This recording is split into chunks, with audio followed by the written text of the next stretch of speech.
When a liquid and its vapor are at equilibrium and the pressure is suddenly decreased, what would happen?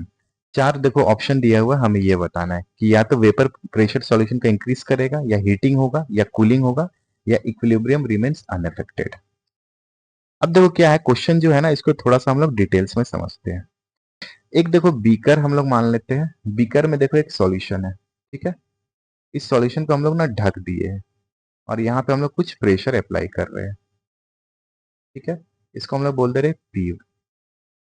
तो देखो अंदर में क्या होगा ना, जो लिक्विड होगा ना, लिक्विड का कुछ मॉलिक्यूल्स होंगे ना, ये तुम्हारा इवापोरेट हो गए, ठीक है। इवापोरेट होकर ना एक टाइम पे एक इक्विलिब्रियम आएगा। यही बोल रहा है कि जो अभी जो लिक्विड है ना और ये जो वेपर है, जो लिक्विड इवापोरेट हो रहा है तो तुम्हारा वेपर बन रहा है, तो ये जो लिक्विड है और जो वेपर है तुम्हारा इक्विलिब्रियम है। यानी बेसिकली ये जो लिक्विड होगा सॉल्यूशन के अंदर और जो वेपर होगा जस्ट अबव द सॉल्यूशन, ठीक है, ये दोनों आपस में इक्विलिब्रियम में होगा, ठीक है। अब क्वेश्चन में क्या बोल रहा है ना कि प्रेशर को हम लोग सडनली डिक्रीज कर दे रहे हैं। तो जब हम लोग प्रेशर को डिक्रीज करेंगे ना, तो समझ लो कि प्रेशर अभी इतना था, तो हम लोग क्या कर रहे हैं, प्रेशर को घटा दे रहे हैं। तो प्रेशर हम लोग क्या किए, घटा दिए, है ना। मतलब हम लोग समझ सकते हैं कि प्रेशर अब कम प्रेशर लगा रहे हैं। तो जैसे हम लोग कम प्रेशर लगाएंगे ना, तो क्या होगा ना, ये जो इक्विलिब्रियम होगा ना, डिस्टर्ब्ड हो जाएगा।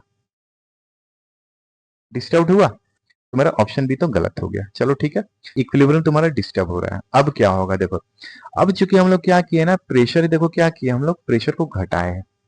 तो प्रेशर को घटाने से क्या होगा ना, एक्चुअली हम लोग समझ सकते हैं कि वॉल्यूम जो है ना वो थोड़ा सा बड़ा होगा, ठीक है। वॉल्यूम बड़ा होगा ना, तो यहाँ पे देखो इस स्पेस को कोई ना कोई तो ऑक्युपाई करेगा ना। तो देखो यहाँ पे शुरू में जो वेपर मॉलिक्यूल्स था, अब ना और ज्यादा वेपर मॉलिक्यूल्स यहाँ पे ऑक्युपाई कर सकता है।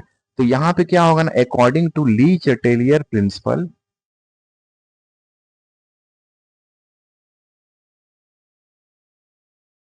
क्या होगा, कुछ पोर्शन होगा लिक्विड का जो कि इवापोरेट करेगा, है ना।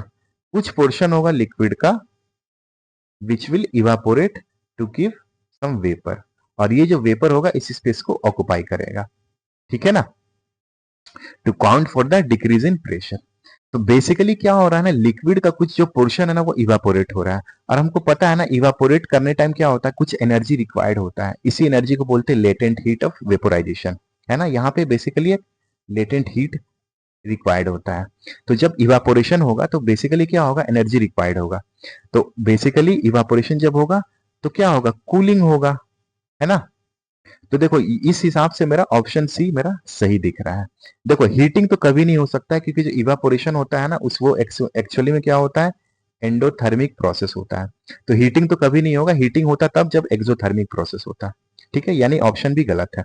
अब वेपर प्रेशर क्या होगा सॉल्यूशन का, इंक्रीज करेगा नहीं, वेपर प्रेशर जो होगा ना सॉल्यूशन का स्लाइटली डिक्रीज कर जाएगा। क्यों, क्योंकि यहाँ पे तुम्हारा क्या हो रहा है, some part of the liquid जो हो रहा है ना इवापोरेट कर जा रहा है। तो ऑब्वियस सी बात है लिक्विड का कंसंट्रेशन थोड़ा सा घट रहा है, तो वेपर प्रेशर सॉल्यूशन का क्या होगा, घटेगा, यानी कि इंक्रीज नहीं हो सकता। यानी ऑप्शन ए भी तुम्हारा गलत है।